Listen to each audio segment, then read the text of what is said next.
Good evening, dear friends. I know that this is a very difficult time to come to a session because most of you must have been here since morning. It must have been a very hectic, emotionally exhausting day, and that is what this festival is all about. And this session is in conversation with Kanak Dixit. And that, I think, calls for a brief introduction. Okay? Of course. Manak is one of very few distinguished South Asian journalists who have been committed to the South Asian peace process, to South Asian causes for a long time. He based in Kathmandu, in Nepal, and has had a very, what was saying, बहुत इनकी तारीख में बहुत कुछ होता रहा है, हाँ ना, हाँ, ये बहुत कुछ हैं. There are many stories related to him, but Himal has been a very well-known journal for a long time, and what they have decided now is that they have closed the print edition of Himal. That has gone on the web, and instead they have started a quarterly book edition of Himal, and so this is the first of that. So in addition to this conversation with Manik or Mani. Kanak Mani. Actually, you don't have any money. Mani, acha, Mani. There is a Marwadi touch to it. Yes. Yes. So, in addition to that, it is also a book launching, we can say. And this book, so Mani has had a very, very busy life, and the entire family has been very distinguished in the media and in civil society activities. And as you can see, Himal is Himalayas. And Manik has also been looking at South Asia in so different a manner that he even changed this, what would I call, not the spelling, but the type of, I can say the spelling. He has changed the spelling.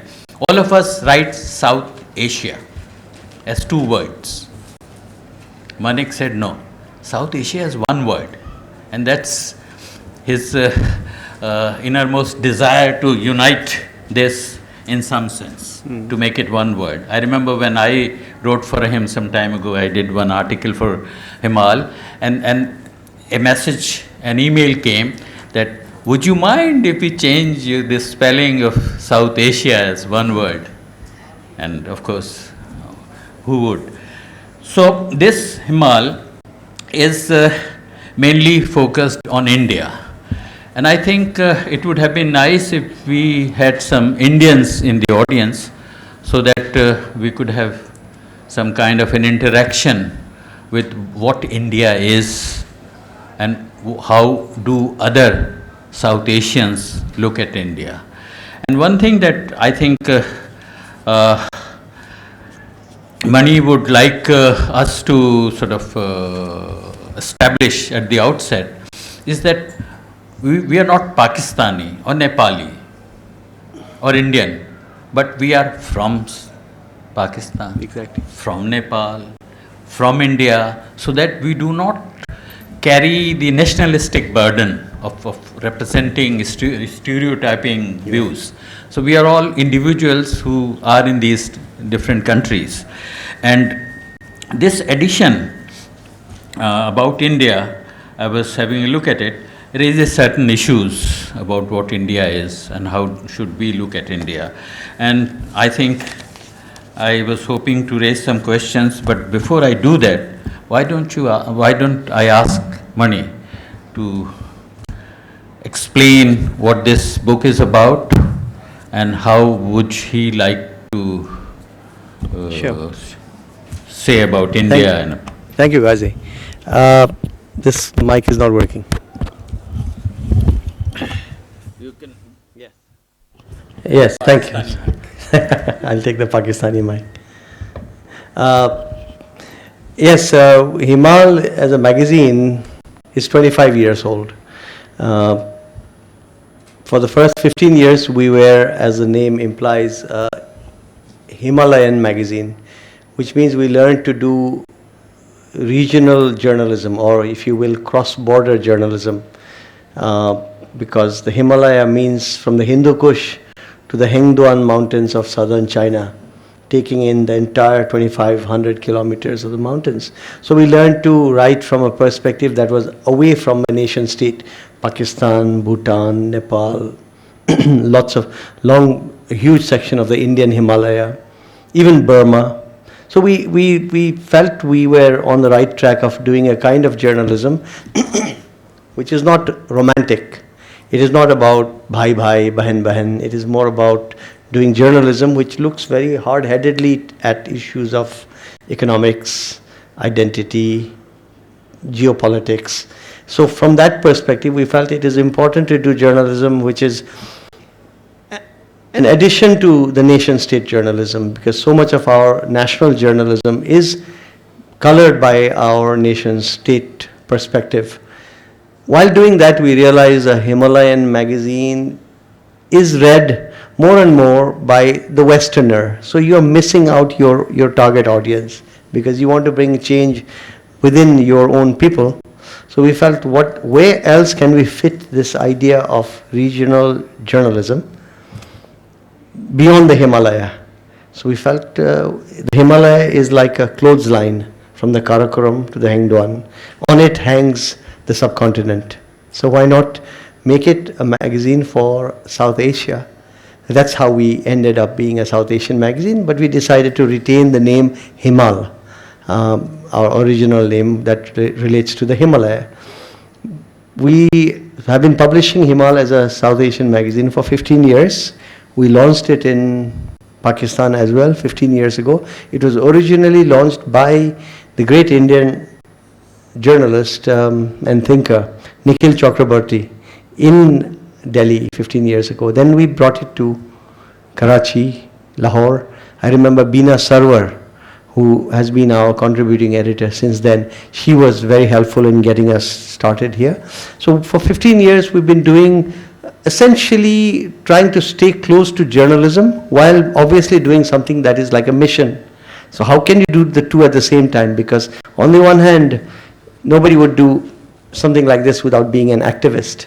But we also are dedicated not to being an activistic publication. We want to be journalistic. Anyway, so that's how we became South Asian.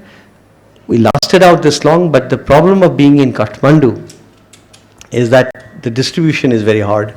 And we didn't have the kind of big bucks required to cover the South Asian region and the bookshops all over. So we decided a year ago, we did a detailed study of this region. Remember, South Asia as a term may be idealistic, but it is not romantic enough. One reason I would say that we don't attract, including if you look at this hall. Why is it idealistic? Idealistic issues are not romantic enough. We need to make it romantic, and romance comes from once you convince people that there is economic and political strength in an idea. South Asia till now has remained the realm of romance. The easy way in which you can say Hindi, Chini, Bhai Bhai in the Indian parlance of friendship between India or Pakistani, India, hum sab ek hain, hamara culture sab ek hai, etc. That's a level at which South Asian regionalism remains. And we feel that that's not good enough. You need to make it more real so that a hall such as this, a small hall, will be full when you talk about South Asia. So this is why, if I were to use a term from Sanskrit, publishing Himal, editing Himal for all these years has been a tapasya, a kind of a yogic exercise, trying to keep to an idea, keep it journalistic, yet by sheer survival, making sure this idea gains traction. That is what we've been up to. And yes, the reason to call South Asia as one word, to use one word to describe South Asia, speaking in the English language, I also believe that when we speak, for example, in Nepali or Hindi, Dakshin Asia, I feel Dakshin Asia should also be attached as one word, in the same way that we would do it in English. It is to give a sense that this very awkward geographical moniker, South Asia, is not something that you can feel from the inside as yet, because what was our original name for all of us? If you don't count this, a little bit of geopolitics that keeps Nepal slightly apart, or the Indian Northeast slightly apart from the subcontinental mainstream, what were we? We were part of an Indic civilization. Before 1947, we were all India, and it was no problem for anybody to call yourself as being from Hindustan before 1947. So what has happened, I believe, is that the nation state took over our imagination, and Himal is an attempt to say we don't wish any ill will on the nation state. Let it prosper. But that the identity of being a Pakistani, Nepali, Indian, or as Ghazi rightly pointed out, a person from Pakistan, a person from Nepal, without that tag of nationalism that citizenship, unfortunately, thus far identifies us. So how can we try to go for, and this is I'll end with this point in my opening remarks. I feel that we are not fulfilled individually in South Asia if we make our primary identity and almost the only identity as that of our citizenship or nationality, because there are layers to the below, because you can go all the way down to the clan, to the state, the province, the language, perhaps the faith. But there's one identity above it all, which also needs to be considered for us to be fulfilled, and that is the South Asian identity, which is, unfortunately, as a term, it is an imported term. South Asia as a term was used originally after 1947 by American strategists who looked at this part of Asia and said, now isko kya naam dena hai? Kyunki India to chale gaye. By the stroke of a pen of Jawaharlal Nehru, the history of India was hijacked by one country, that is India, the nation state. So they used the term South Asia, and then we are all now forced to use it, and so now we are in the process of having to internalize this idea of being South Asia, because South Asian, even though it is not part of our history. Our history might call us Hindustani, it may call us Sindhi, it may call us Baloch, it may call us Bengali or Nepali, but certainly it is not South Asia. But if you go deeper, it is what we now call South Asia, is something that we all also were and are, and that is what Himal tries to do. Well, Mani, when you say that the history of the region was hijacked by India, so what is our history then, countries other than India in South Asia, like Nepal, like Pakistan, Bangladesh, Sri Lanka, and is there any problem for us in coming to terms with our history? I think that we must, this goes to the crux of the problem actually. You see, each of us have had to develop our nationalism based on the interests of the capital elites, the elite in the capitals in each of our countries, and nobody is untouched by this agenda. So Pakistan gets defined by Islamabad, Nepal gets defined by Kathmandu, Bangladesh gets defined by Dhaka, Karachi, Bombay, Chennai, Madras, or let's say Chittagong don't really get into the play. So there is a coagulation of interest at the center level, and so when that happens, I feel that we lose something, and that's what we are trying to undo. What exactly was your question? You have answered it. No, but this book edition of your magazine mainly is about India. Yes. And you have this very important article by Romila Thapa, very well-known historian. And the title is, is it the Redefining the Secular India? Now that brings up the issue of what is democracy all about in the South Asian context, and what does it mean to be secular? Well, yeah, what we decided for our first edition, I should tell you that Himal was a monthly for the last 15 years, some of you here. And I'm actually proud of the city of Hyderabad, Sindh, which has been a pioneer reader of Himal, if I might say so, because there are individuals in Sindh, there must be something in the air of Sindh, I must tell you this, that allows this, what I call practical regionalism, the seeds of it to grow in this soil of the Indus, in the lower Indus, the way it doesn't grow elsewhere. I have not yet understood why. May I interrupt you, Mani? Let me point out that we have some very distinguished civil society individuals from Sindh and from Hyderabad, or around Hyderabad. And I think presently, I mean, very soon, I would like them to join the conversation. But if you are wondering why Himal had a footprint in Hyderabad and in Sindh, you will have the answer. Yes. I will speak to them. I'll now revert to my idea. And some of these are friends that I have known from back then. When Himal became South Asian, one of the places that we found supportive of the idea were individuals in Hyderabad and in Karachi, because I think that's also a place where we built our base. Trans-Indus Media, I remember, was a group originally part of the Dawn Group. I don't know if it's still around, but it took up the challenging task of distributing Himal back then, I remember. Okay, let's now come to this issue. And before I do that, let me take off my jacket. Excuse me. Sure. लड़ने के लिए तैयार हो रहे हैं. नहीं, कराची की गर्मी है ना, इसलिए. And that means that we can lapse into Hindi. हाँ, ठीक है. जो कुछ पहाड़ी हिंदुस्तानी मेरा है, वो मैं I'll have to use Hindi here. प्रयोग करूँगा. I will use it. Himal started as a monthly, as I said, and we just couldn't sustain it for. So a year ago, we decided to do two things. One is go online. So if you go to our online, which is himalmag.com, it is actually more active than it ever was. Meaning we upload about 4 articles, edited articles every week.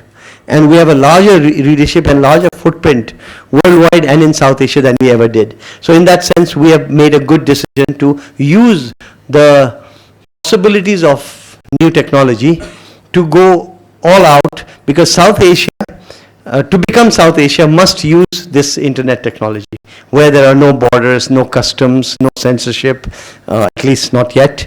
As a result, we realize we have been at fault not using the possibilities of crossing borders with ease, with edited articles, not blogs. This is the point I'd like to mention. You have to still have the vishwasniyata, that is the credibility of doing something that an editor or a team of editors have looked through before you put it up. That is required. Otherwise, you are part of a gaggle, and the cacophony you cannot cut through unless you edit it. But that is on the online side. What we decided was Himal, for the kind of articles we do, which is what you call long-form journalism, essay style, narrative journalism. There are different ways to describe it. That's what we do well, and we've been doing injustice to our authors all these whiles, including Gaji Saab, because here we ask you to write pieces, but then we give you only a month on the shelf, and that too half the time is taken up getting the magazine to the shelf of the magazine. So we have decided to migrate from the magazine rack to the bookshelf, so that this now becomes a book. It stands in the bookshelf, it stands there and has a longer life, and therefore does justice to the kind of content. So now, what did we choose to do? We decided to take on the largest country of South Asia as the first issue to study, like gazing at a crystal from all sides, look at India, and the title we came up with is, Are We Sure About India? Essentially trying to go into issues that is awkward often for a magazine from within India to ask, which is to ask, are we sure about the way we are formatted? So I have an article here myself titled The Reformatting of India, where I have taken on the task of writing what I do believe. Over the last 15 years of editing Himal as a South Asian magazine, I have come to the conviction that the size of India and the diversity of India is not done justice to by the kind of state India has evolved as, which is essentially a centralized state. There are talk about how India is actually a federal state under a centralizing constitution, but I have come to believe that no, India is so centralized and all eyes are so focused on Delhi that the genius of the individual Indian, I will not say if there are Indians in the audience, we prefer to say an anthropologist from Karachi, a political scientist from Kolkata, a businessman from Dhaka, rather than to say an Indian businessman or a Pakistani anthropologist. So anyway, that's my piece. There are many others, but I will refer to two pieces. One by Nandita Haksar. She is an activist and journalist who has been deeply engaged in the northeast of India and Burma. I'd like to make a passing reference to the fact that a festival like this and anything that happens in Delhi or in Pakistan tends to neglect the northeast of India, which is the northeast of South Asia. You must keep in mind that the northeast of India, where the Naga, the Mizo, the Manipuri, the Arunachalis, where they live and where they function and the way they suffer, is something that is South Asian as well. Nandita Haskar talks about the northeast and Burma and essentially makes the point that India, while it might have pretenses of being democratic, is obviously not democratic in so many respects. If you look at Burma, if you look at the northeast, that it tends to support autocratic regimes. How does that happen? She tries to look at it. As far as Romila Thapar is concerned, I would like to make 2 points. One, what she writes in this book, and I'm proud, by the way, to keep saying this as a book, because that is how we have evolved. I'm no longer saying what she says in this magazine, because it is a book and it'll come out every 3 months. So it's a book with regularity. What she says in this particular contribution in this book is she questions the way secularism is presented in India, saying that it does not do justice to the genuine secularism of historical India, and that this railroading of everything into rigid identities of religion and separation and then trying to bring them together under the guise of secularism, she says, is the wrong way to interpret secularism. I will not say more about what she says so well in the lead article in this book. But I would like to refer now to what she said in the India launch. Let us consider this through Ghazi Saab, the Pakistan launch of Himal as a book edition. Will you do us a favor? Please hold it up. This is Himal as launched thank you, in Pakistan. What Romila Thapar said in the launch in Delhi, the India launch, about 3 weeks ago, was this, and I would end with that to this particular question. Romila Thapar, the great historian of South Asia, said she'd made some notes. She had said she won't talk much, but in the end, she felt there was enough to be said. And so she took notes and she gave us an address at the launch in Delhi at the India International Center. She said, I would like to discuss the matter of Himal South Asian. What does South Asian mean? And she decided it must require looking into the notion of borders. And she said, if you look at the Han civilization, or if you look at China, the way China countenances borders is exemplified by the Great Wall. It is a sharp delineation on that side and on this side. Whereas she said, looking at South Asia, he said that is not how South Asia has evolved. It has evolved in a different trajectory, which means that she said, I have come up with a term, and she uses this term, which for me now has become a beloved term to be used again and again. She says, South Asia is made up of a conglomeration of cultural nodules, all of which makes up what we know as South Asia. And that, for me, justifies what we are trying to do in Himal, which is to say that these national boundaries exist, we will accept them. But forever our effort must be to burrow under these barbed wire fences. To be like this dog in this film called The Sky Below. It's a great documentary film on India-Pakistan, the border.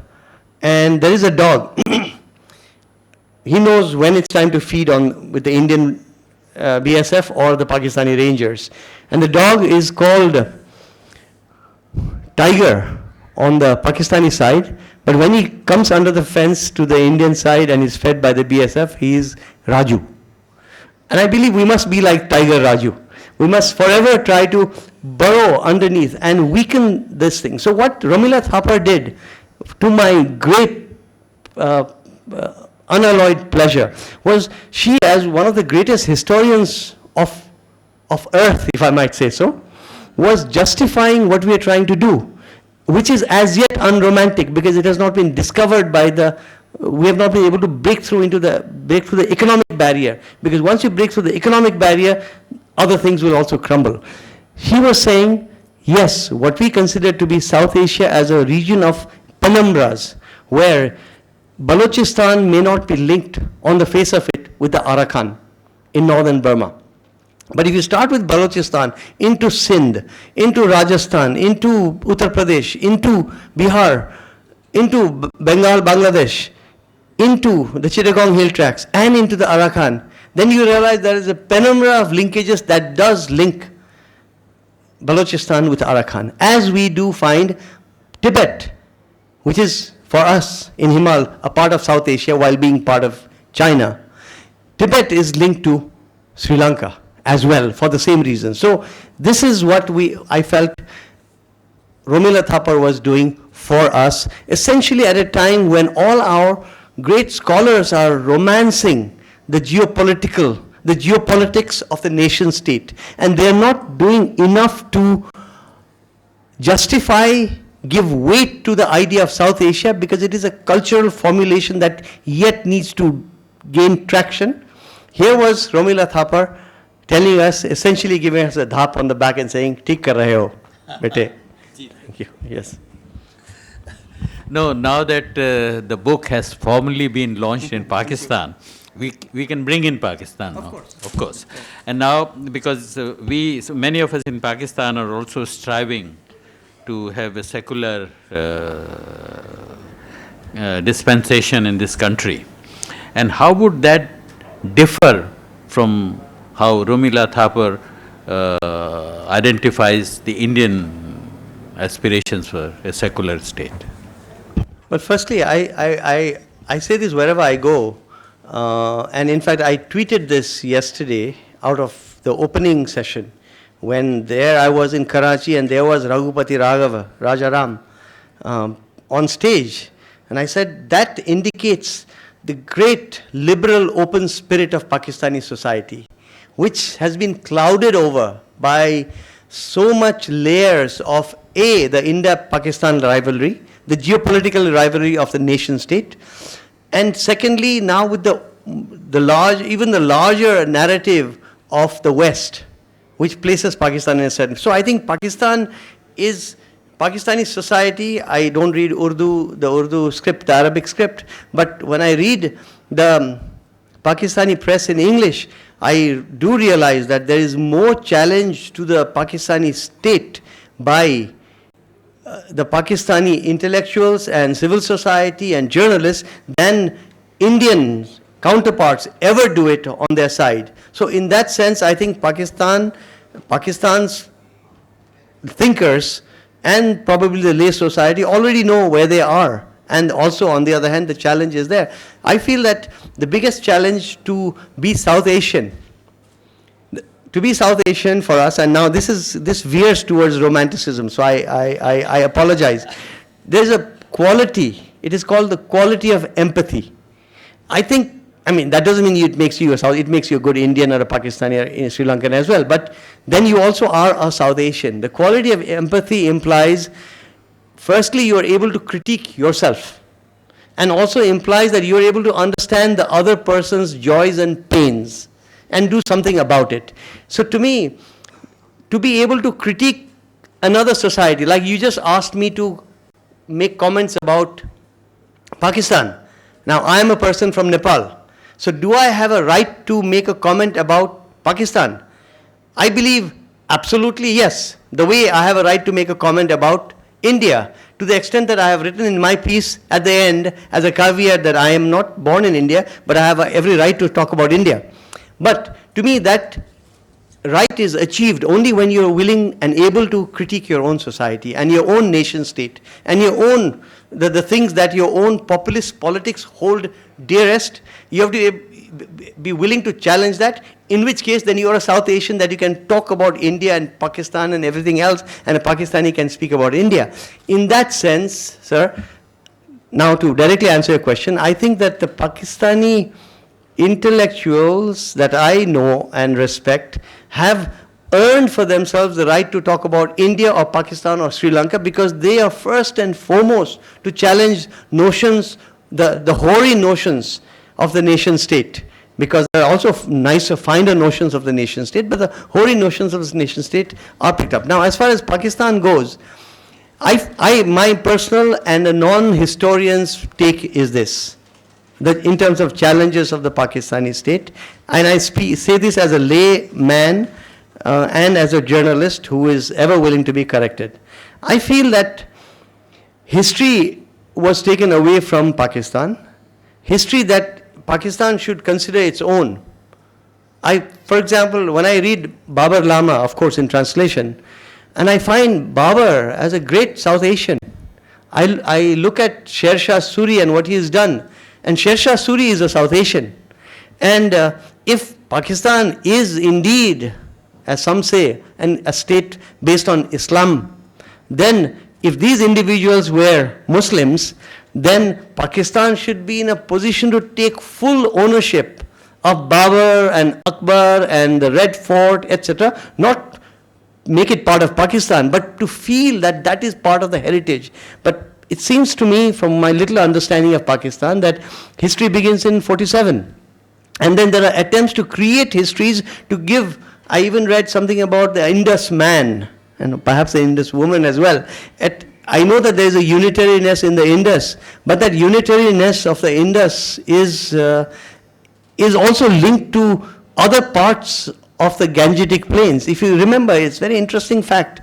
When I drove from Kathmandu to Peshawar in my Volkswagen Beetle exactly a year ago, it's actually November 2011, a little over a year ago, I proved to myself what I knew to be true, that when you go on the Grand Trunk Road, built as the Uttara Patha, even before Sher Shah Suri, but regularized by Sher Shah Suri, who is a man who's been, I think, not only poorly understood, but not even tried to be understood by South Asian general laity. I knew that there was no ridge line that separates the Indus and the Ganges. These are great rivers. And only in South Asia will you have such great river systems, not even rivers, river systems. And there is no ridgeline that separates the two. It is a flat plain. There will be a microscopic difference, but the Aravalli range that comes from Mount Abu and Rajasthan ends actually at the Mall Road in Delhi. What is known as the Mall Road in Delhi, which is also part of the Grand Trunk Road, where Delhi University is. Jubilee Hall, which is the hostel of Delhi University, where I stayed. Outside Jubilee Hall is where the Aravallis dip into the mud. That is where the Jamuna hits, coming from the north, and starts its eastward journey. But if you go north of Delhi, which is where Punjab meets Punjab, it is flat. There is no ridgeline. There is no iota of a rock protrusion. My point, therefore, is Pakistan and India there is a line, and we respect that line, but that was created at a time when there was separation being sought. But why cannot Pakistan, over the following 6 decades, should not the Mathadis, we call it, the great clerics of the state, nation state, I don't mean faith-based clerics, but the clerics of the nation state, shouldn't they now pull down their nationalistic, come down from the nationalistic high horse, and this applies to all of us as well, and try to claim history beyond 47 is what I see. Again, I've spoken too long as a layperson, but this is my instinctive reaction to your question. A layperson you are not. And it has been very perceptive, very profound. You say you can't read the Urdu script, the Arabic script. Do you see Pakistan News Television? Not really, because what I see, what I get is PTV, Pakistan Television, and that's a state-owned television, not very interesting. I don't get Geo. If I had, or Aj, or some of the Aj, is it Aj? Yeah. So I don't see, so I don't see them enough. But I do know that there are some attempts going into Urdu, that since these private channels came up, the discourse has widened than where it used to be. But on the other hand, Parvez Hoodboy answered a question of mine yesterday, he's in the audience, saying that he was making, if he were to speak in Urdu on the anti-nuclear weaponization agenda, then now he doesn't get called back. So I think your question might have been directed towards that there is some level of discourse now in Urdu, and I think you have to get into Urdu, Sindhi, Punjabi, etc. Like in India, they have to get into Hindi, and not only Hindi, but Bhojpuri, Maithili, with the liberal word. And I had always thought that Pakistan had become a pioneer in television once these private channels came, because a lot of liberal discourse has finally come in. But then the point he made yesterday, he may want to tell me later whether this fits a general trend or not. But if that is so, then it's worrying, because I was hoping that you would have more and more openness through the Urdu television, which is the only way to change the political discourse on the ground on nation-state nationalism. Yes, we'll invite Parvez Hoodbhai to join this conversation. And I think let's then narrow down, come back to Sindh. जो हमारे सिंधी दोस्त हैं, जी जुनेद जी, आप अपने मैं तो जानता हूँ आपको, इन लोगों को बताएं आप कौन है, और माइक है कहीं? नहीं है माइक, चलें। माइक भी नज़दीक है। हाँ।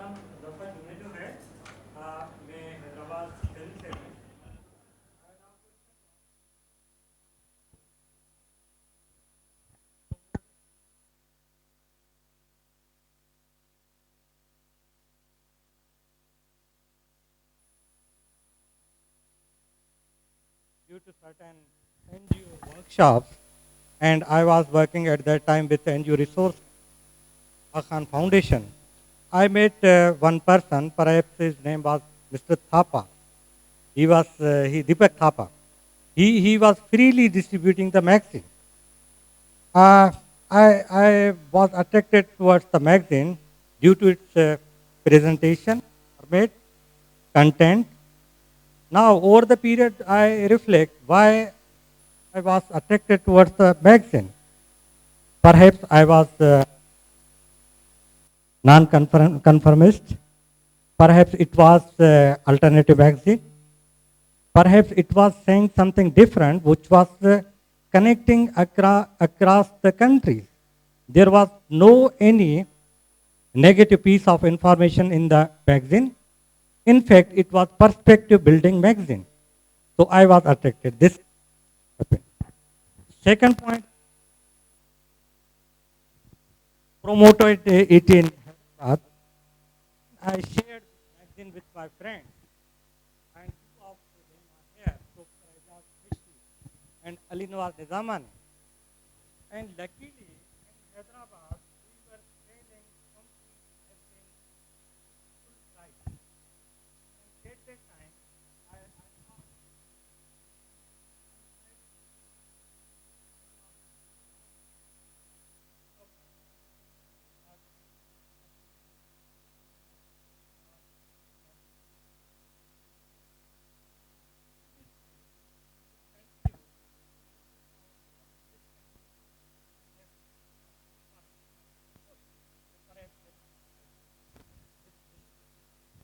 To that,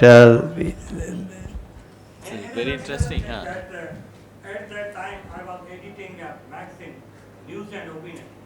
So always I was in search of alternative, creative writing. So in Pakistan there are few writers. Some things I translated from Iqbal writings, confronting the empire. Some articles were, and first interview was always Bhupal. Acha. He conducted that with PTV channel, then it was transcribed and circulated to it was first interview with Dr. Sindhi. Then in Parliament interview, then Dr. Isa and Daud Boda contributed. So this was another interest to get information, alternative perspective. And third point, it was very encouraging that a lot of people started to write in the Emma. I also contributed when there was issue of dying South Asian games. I wrote one piece on the Mal in the wrestling. So this was the perspective. There was connectivity, there was inspiration, and there was hope. So these were the factors on the basis of the promoted this magazine across the scene. Even you can find this magazine still in the some library like Dr. Khatau. It is a meeting from the Karachi. This is the purpose. let me share some thoughts that I have to build on what you said about Sindh, and I would like to say something about the linkages that are needed between the what you may call, because we don't have the old sultanates and the nawabates and the little kingdoms and principalities. What we have beyond the nation state, especially in the larger countries, are the provinces. And within the provinces, there are also discrete regions. I feel what we have felt in Himal is that there are many ways to look at South Asia, but the one that is dominant till now is the nation state and the members of SAARC. So there used to be 7 from Maldives to Bhutan, and now there is 8 because of the addition of Afghanistan. Now, that is well and good, but there must be other ways to look at South Asia, and one of them, the most practical, is to look at South Asia at the level of the province as far as Pakistan is concerned, the state as far as India is concerned. It is not foolproof, but certainly one can look at it that way. So if you look at it in that sense, I feel that what makes Nepal, the country that I happen to be born in, different from Sindh, in terms of intellectual strength, in terms of identity, in terms of a completeness, always there are gray zones all around it, they are one and the same. The accident of history that makes Nepal sovereign and Sindh as a part of a nation state of Pakistan, and a proud part of the nation state of Pakistan, I think we accept that completely, and then Nepal should consider itself linked to an Assam or a Sindh. Why? Because by size and sensibility, Assam has about the same population size as Nepal. And Guwahati is about the same size as Kathmandu. But we never look at Guwahati, even though there are all linkages between Assam and Nepal of Tantric Hinduism. And there are all linkages, if you will, between Sindh and Balochistan even, and Nepal, and even Khyber Pakhtunkhwa. Take the example of the Gorakhnath Mandirs that dot Sindh and even Peshawar, and I know there is a Gorakhnath Mandir in between Sindh and in the border between Sindh and Balochistan. Now, there should be some kind of, in historical time, obviously there were pilgrimages going on both directions, but not now. So I feel that Nepal should think of itself not only as a sovereign country that has to, because of protocol and diplomacy and sense of grandeur of being a sovereign country, of having links only with Delhi. I feel we are doing ourselves an injustice in Nepal to think that we should not actually have links with Hyderabad, Sindh.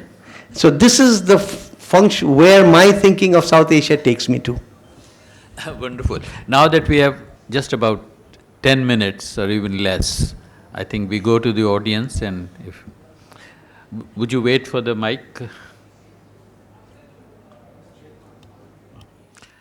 और परवेज आपके पास आना होगा इसके बाद. Mr. Dixon, my question is very simple, that you are very much optimistic about the situation presently in Pakistan. Pakistan is declared an ideological state. In the constitution of the Pakistan, objective resolution is mentioned, and you said that secularism is survive in Pakistan. It is very amazing. Kindly define it. How can it survive in the Pakistan?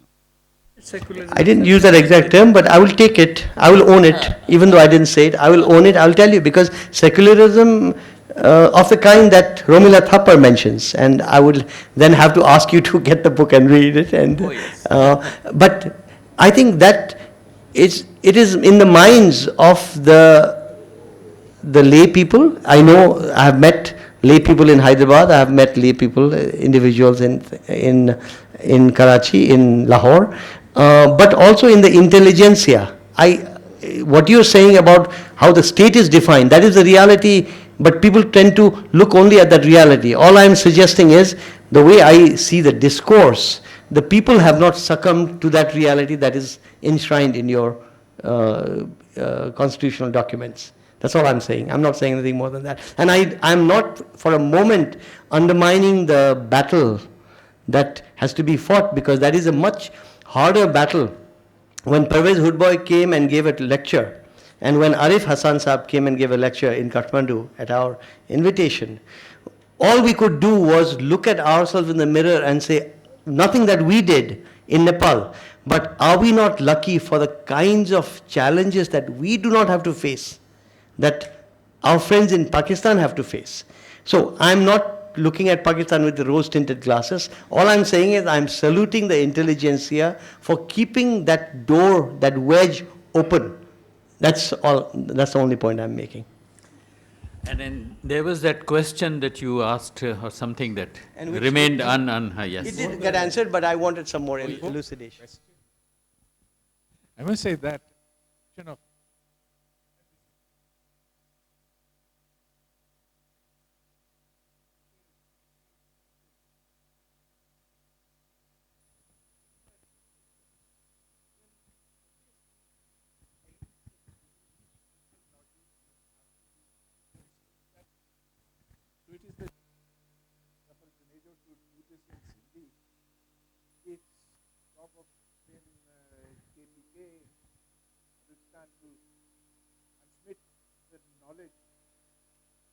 transmit knowledge of social change in that very language.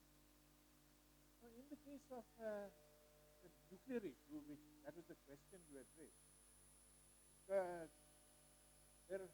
it's a subject that is very dear to the heart of the Pakistani establishment. If you are against the bomb, you are against Islam, you are against Pakistan, you get sidelined.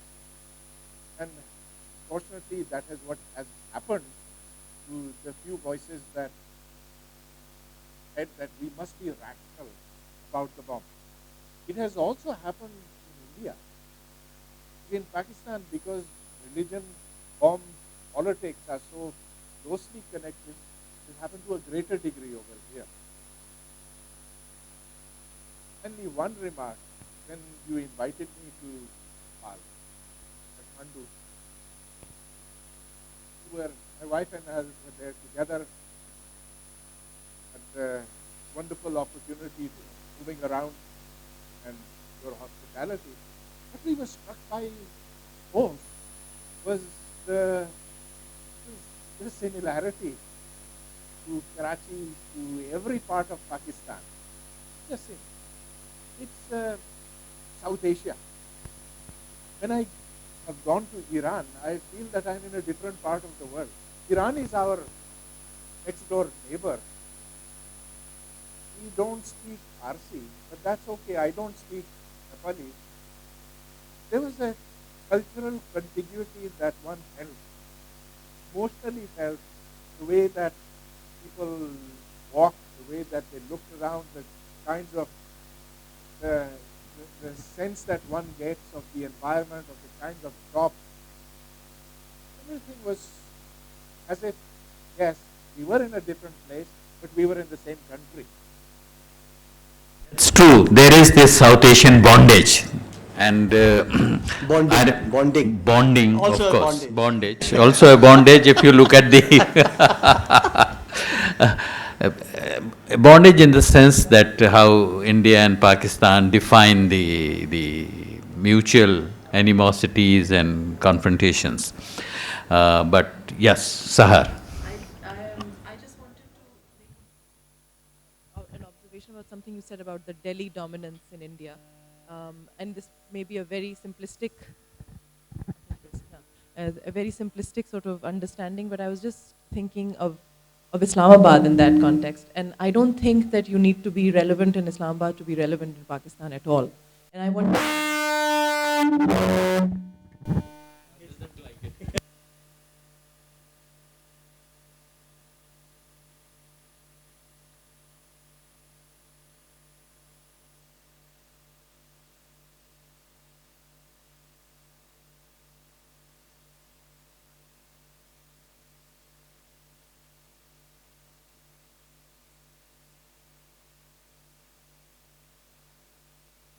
But I would think that for all that matters for us, the centralization, the nation statism, etc., it seems to me Islamabad is having its way, more or less. I mean, I think the history of Delhi, maybe it's easier in Pakistan when individual, no, I won't call it nationalism, but individual identities decide that we must be truly federal.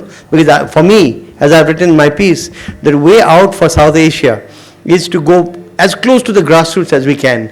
And for me, one way is genuine federalism with all the challenges that come with it. But maybe because of what you say about Islamabad being a new capital and all that, in a way, it's more dangerous when you're a new capital because you have less self-confidence. So then you use symbolism and you use ultra-nationalism. But my feeling is that Delhi, for all its history, from Hastinapur on down, I think has succumbed to ultra-nationalism the way Islamabad has. So this is how I see it. And that is why it is unfortunate that a country that large, to begin with, has taken away the name India from the rest of what was India. Keep in mind that if you want to speak a little apocryphally, then Mahatma Gandhi was a South Asian until the last 1 year of his life.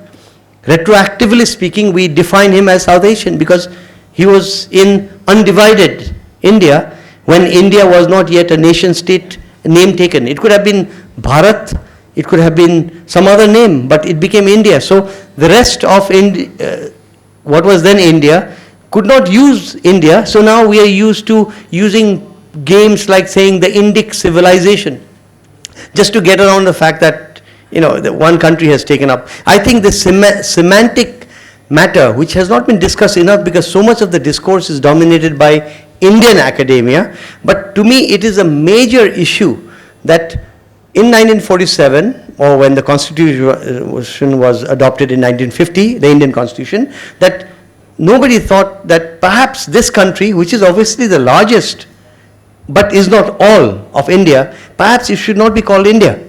Because to me, that one movement of the pen may have made great differences to us because semantics does define a lot. Why is it that we can't say Indian classical music? Why can't we even say Hindustani classical anymore in so many parts of South Asia? That is a major destruction of our culture as I see it, because people can't use it with the ease they could. So then they have to start looking around for names, and that is why we have to find a name like South Asia. Well, it so happens that we have exhausted the time we had. Is there any comment or question, the last one?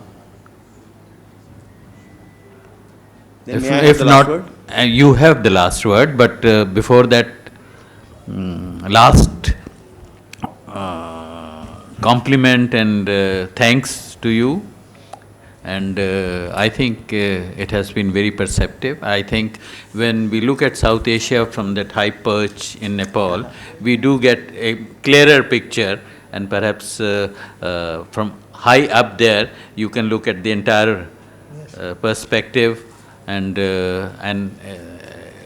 I hope that this would have generated a new interest in what Himal is doing, and perhaps some people here would want to get this book. Yes. And with this, you have your last word. Thank you. Yes, I felt that there was one idea I must, of course, share with you, so that I don't leave this room by all of you thinking I'm just a romantic and there's इसमें कुछ नहीं है, दम नहीं है इस विचार. बात ऐसा है कि I feel that the problem child of South Asia is the northern half, and in the northern half we should use all the social, cultural, intellectual ammunition at our command to ensure that these cultural nodules or this penumbra tries to get back to as much of what it used to be without romanticizing the past as well. And to me, the answer lies in probably continuously plugging away in our own domains to enrich our own liberal, open society, civil society, such as example of Sindh came up. But I think everywhere these cultural nodules must energize themselves, must be respected for what they are, must firstly self-respect and then also respect from elsewhere, and not to think that the capital is where you have to be to ultimately succeed. That's the problem in India. If in any sphere, other than perhaps the business sphere, but from bureaucracy to academia, this hundreds of thousands, millions of people go to bed feeling unfulfilled because Delhi mein pahuncha nahi abhi tak. I feel that if you break that up by making sure that each state of India, to begin with, feels fulfilled, and that if I can be satisfied succeeding within Nepal in Kathmandu, then somebody should feel satisfied succeeding within Guwahati. But that doesn't happen. Again, this is an element that is not discussed enough within India. But beyond that, I think it's all said and done, everything is about economics. That I feel that we can speak, we can do journalism, we can talk about culture, we can talk about visa regimes, and they must be talked about. I'm fully part of that idea. Yet, the coagulation of the nation statism has been so thorough that only, I think, trade and commerce can try to break that jam. So when I come down in my Volkswagen Beetle with my wife from Kathmandu, we cross Sunauli into Gorakhpur in Uttar Pradesh. That border is rambunctious, it is dirty, it's chaotic, it's smelly. It is a South Asian border. But if you go, because Nepal, India, if you know, have an open border. It is not remarked enough, even by my friends elsewhere in South Asia. When they talk about open borders, they forget to mention that there is an open border functioning with sovereignties of the smaller country intact. That is the Nepal-India border. From there we travel along the Grand Trunk Road, we go up to Wagah Atari, and that is like, what's the word? It's like a cemetery, if I might use the term, pardon me. It is not a South Asian border. That is not what a South Asian border was meant to be, if there were to be borders. There is no energy, there is silence, there are one or two people walking past, a little bit of coolies carrying loads from one truck to the other, but I wouldn't call that commerce really for these two great economies. And when you go into the Pakistan side, when you come over to the Pakistan side, it's like an airline terminal, but an empty airline terminal, as if it's snowbound New York or something. And I feel when Wagah Atari become like Sunauli Bhairava in Nepal, that is when we will have arrived in South Asia. I thank you all, and I thought I should give a little gift to Qazi Saab from my side. Wonderful. There is a map that we brought out that indicates what Himal thinks should be done for South Asia. Yes, indeed. This is the map. It's a map that is the right side up map of South Asia. And what it says in the description here is that we are so locked into the identity of South Asia as a nation, run by nation states, that we tend to forget the people. So this turning around, this rotation, is the effort by the editors of Himal to make sure that we begin to see things the right side up. Wonderful. So I have a few extra, so if I may, I will give it to the individuals who asked questions. Thank you so much, because I don't have more. Wonderful. The Australians also do it. But this is detailed. Thank you. This is detailed. Detail. It's like, Wonderful. Thank you so much. this is for you. What your gentleman friend? For you. Once I give it to one each to them, and then there's one extra. Posters or what? चलिए हो गया। एक ही book available है at our bookshop, you know, the Himalaya. अच्छा नहीं ये आप लोगों के लिए information है, anyone who needs the book can buy it from the bookshop. It's available at the bookshop. Thank you.